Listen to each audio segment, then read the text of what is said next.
Jadi di sini saya sebagai moderator dari presentasi pada kali ini membawakan materi paragraf pada pagi hari ini. Pertama dan utama, mari kita semua berdoa menurut kepercayaan masing-masing. Berdoa mulai.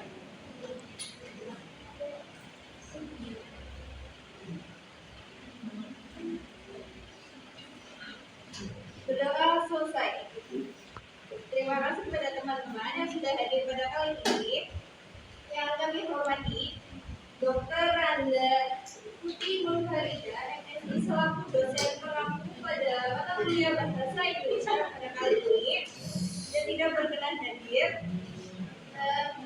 Di sini saya sebagai moderator memperkenalkan pemateri pada kali ini, yaitu ada Bapak Dian Jatodana, Tika Rahmawati, Mbak Ujian Nusa, dan yang terakhir ada Mbak Tika Arvinasari. Baik, tanpa berlangsung lebih lama lagi, mari kita masuk ke materi pada kali ini. Silakan.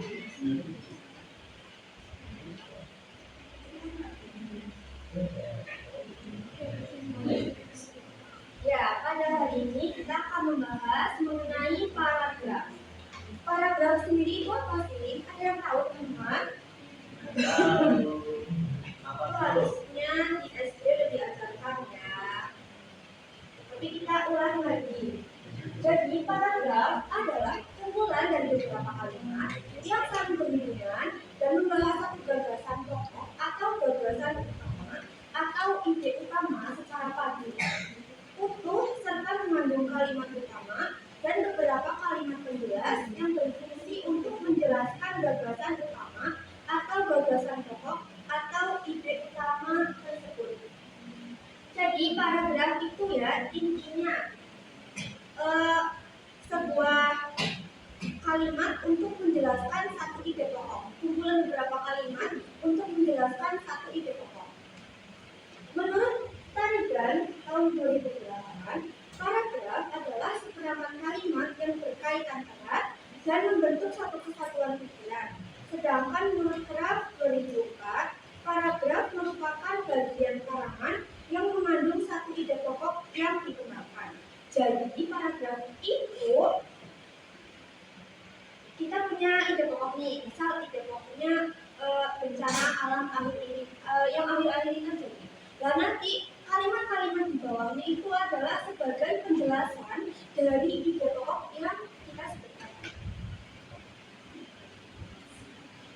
Lalu ada ciri-ciri paragraf yang baik. Yang pertama tentu saja memiliki ide pokok atau gagasan utama. Jadi tidak bisa disebut sebuah paragraf apabila tidak memiliki ide pokok atau gagasan utama. Yang kedua ada antar kalimat saling berhubungan atau berkaitan. Lah, kalau jadi satu paragraf, otomatis kalimat-kalimatnya itu nyambung sama ide utamanya, sama gagasan pokok utamanya. Terus disusun secara runtut dan logis. Nah, kalau kita mau membuat paragraf, itu harus urut ya, Mas Mbak. Karena kalau tidak urut nanti yang membaca itu tidak mengerti apa yang kita terangkan. Lalu yang keempat ada menggunakan bahasa yang efektif, padu dan jelas. Jadi dalam membuat paragraf juga harus memperhatikan gaya bahasanya, terus tata bahasa Indonesianya, supaya dapat mudah dimengerti oleh orang-orang yang membacanya. Yang terakhir ada terdiri atas kalimat utama dan kalimat penjelas. Kalimat utama ini biasanya terletak di awal ya. Lalu kalimat penjelas itu ada di bawah. Tapi nanti akan dijelaskan ada beberapa jenis paragraf yang kalimat utamanya itu ada yang di tengah, ada yang di akhir, terus juga ada yang di awal. Lalu ada unsur-unsur paragraf. Yang pertama itu adalah gagasan berkesinambungan. Ketika itu belum disebut paragraf. Lalu ada kesatuan atau unity. Semua kalimat pendukung pembahasan gagasan utama.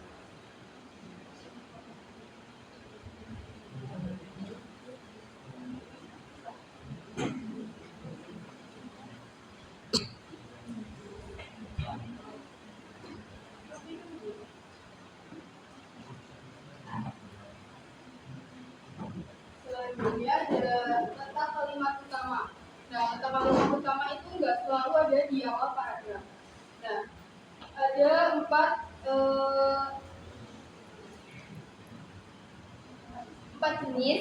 jenis letak kalimat utama. Yang pertama adalah paragraf deduktif, yakni paragraf yang memiliki ide pokoknya itu ada di awal kalimat. Nah, terus diikuti oleh kalimat-kalimat yang jelas sebagai penguat. Nah, jenis paragraf ini paling sering digunakan dalam tulisan ilmiah. Terus yang kedua ada paragraf induktif, yakni ide pokoknya ada di akhir kalimat. Terus yang selanjutnya ada paragraf campuran. Kalau di paragraf campuran ini, ide pokoknya itu ada di awal sama di akhir. Jadi ada dua. Terus yang selanjutnya ada paragraf deskriptif atau naratif, yakni paragraf yang menggambarkan objek, orang, tempat, atau suasana secara rinci, sehingga pembaca seolah-olah dapat melihat atau merasakan yang dijelaskan. Sedangkan naratif merupakan paragraf yang menceritakan peristiwa atau kejadian secara runtut. Kalau deskriptif itu kayak paragraf yang mendeskripsikan, terus kalau naratif itu yang menceritakan peristiwa. Terus selanjutnya ada jenis-jenis paragraf berdasarkan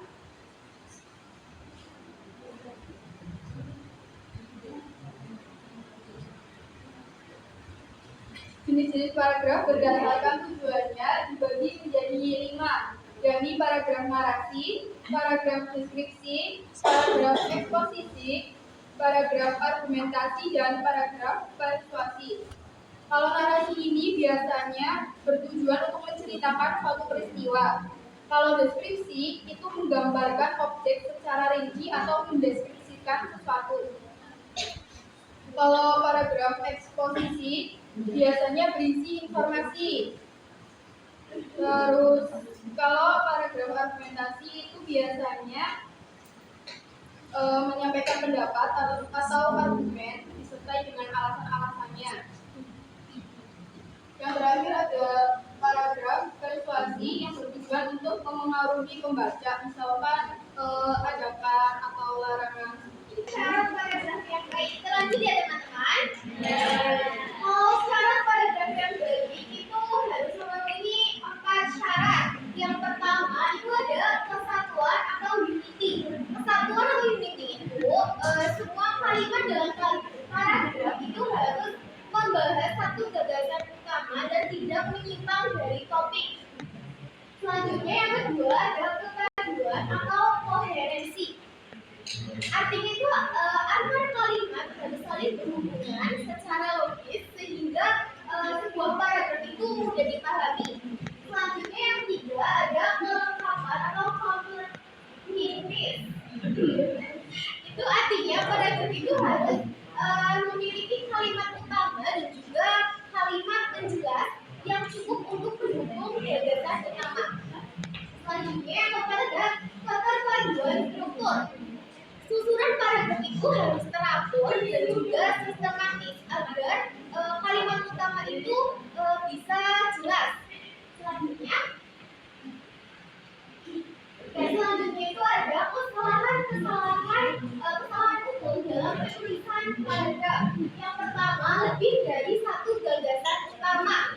Paragraf itu menjadi tidak fokus karena membahas beberapa ide sekaligus. Yang kedua, kalimat tidak saling berkaitan. Kalimat berdiri sendiri sehingga paragraf itu terasa tidak padu. Yang ketiga, penggunaan kata hubung yang tidak tepat. Kata hubung yang salah dapat membuat hubungan akar kalimat itu jadi tidak jelas. Yang keempat, paragraf terlalu panjang dan terlalu pendek. Paragraf yang terlalu panjang itu juga membuat pembaca itu menjadi mudah lelah. Sedangkan kalau misalkan terlalu pendek itu gagasan menjadi kurang jelas. Selanjutnya, peran paragraf dalam karya ilmiah. Dalam karya ilmiah, paragraf itu berfungsi untuk mengorganisasi ide secara logis. Paragraf itu membantu menyusun gagasan agar utuh dan juga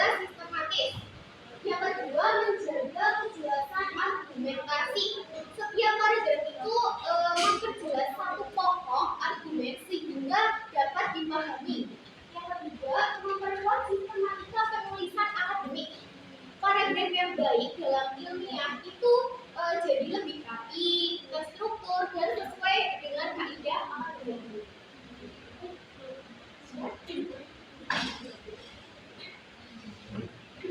Yaitu sesi tanya jawab. Dari semua teman-teman yang ada di sini, siapa tahu ingin bertanya lebih lanjut atau belum paham nih soal materi paragraf, boleh bertanya. Silahkan. Kenalan dulu ya. Ya, assalamualaikum warahmatullahi wabarakatuh. Waalaikumsalam warahmatullahi wabarakatuh. Perkenalkan, nama saya Nisa Farabila. Di sini izin bertanya, kapan sebaiknya menggunakan paragraf naratif daripada paragraf deskriptif? Berikan contoh kasusnya. Baiknya menggunakan paragraf deskriptif sama paragraf naratif.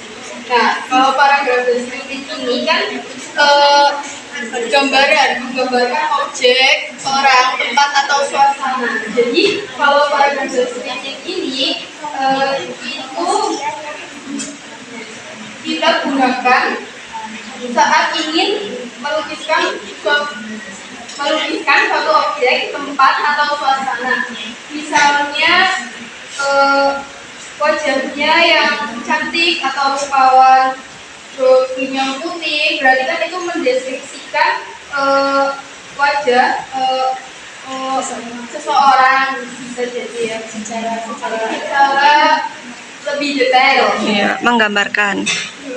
Sedangkan paragraf naratif itu saat kita ingin menceritakan serangkaian peristiwa atau kejadian secara kronologis, biasanya untuk menyampaikan berita.